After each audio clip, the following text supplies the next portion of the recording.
안녕하세요. 안녕하세요. 자, 조리원리 및 실습이고요.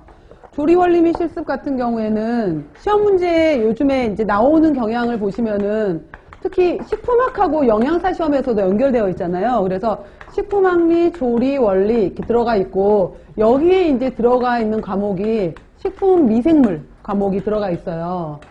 그래서 미생물 파트는 그다지 사실 나오진 않았었는데, 작년, 재작년 문제에 있어서 장류 쪽에서 발효 쪽을 물어보기도 했었거든요. 그래서 간장 발효 이쪽에서도 잠깐 언급이 되기도 했었었는데, 중간중간에 식품 미생물 같은 경우에는 이제 조리 원리 하면서 우리가 발효랑 관련되는 부분이 예를 들어서 뭐 채소류 발효가 있다든지, 그 다음에 유제품류 발효가 있다든지, 그 다음에 이런 쪽이 나오잖아요. 그 다음에 두류에서 이제 장류 발효가 나온다든지 라고 하게 되면은, 채소류 같은 경우에는 뭐 김치에 관련된 균주 부분이 있다든지, 유제품에서는 뭐 치즈버터 관련된 균주가 있다든지, 장에서는 뭐 된장간장, 코지균주, 국균 이렇게 해서 나오는 파트가 있게 되는데, 그때 이제 언급되는 정도로는 제가 설명을 해드릴 거예요. 들어가는 거고, 식품학 조리원리 이렇게 연결이 되어 있게 되는 건데, 식품학은 워낙 화학적인 파트로 들어가 있는 거고, 조리원리 같은 경우에는 이제 최근에는 이것도 말 그대로 실제로 쿠킹, 조리가 가능하느냐 이런 식으로 해서 문제가 많이 나오기도 했었어요. 그리고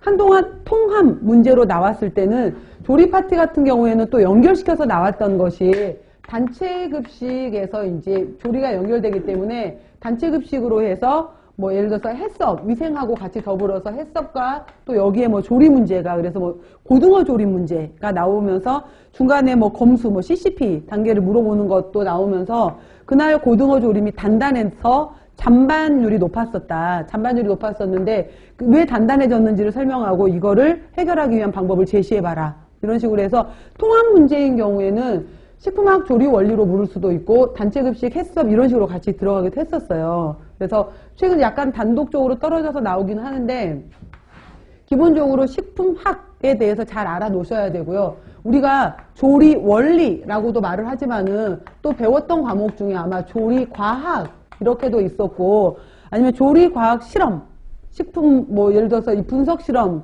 이렇게 해서 실험하고 관련돼서 이제 나왔던 것처럼, 과학이라는 것은 그 사이언스, 객관적으로 다시 누가 하더라도 그게 다시 증명이 될 수 있는 것을 우리가 과학이라고 하잖아요. 그래서 최근에는 이 이제 과학 실험 이쪽 부분으로 또 물어보기도 해요. 더 많이 집중해서.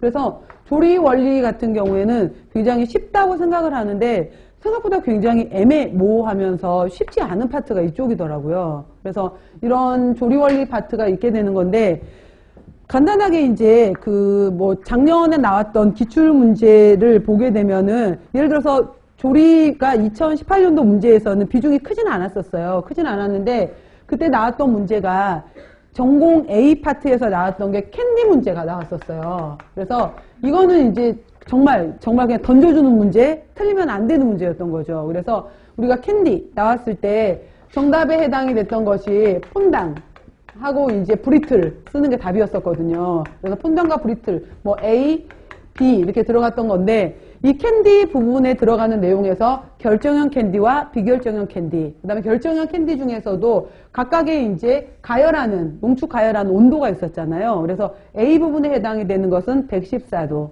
정도 해당이 되는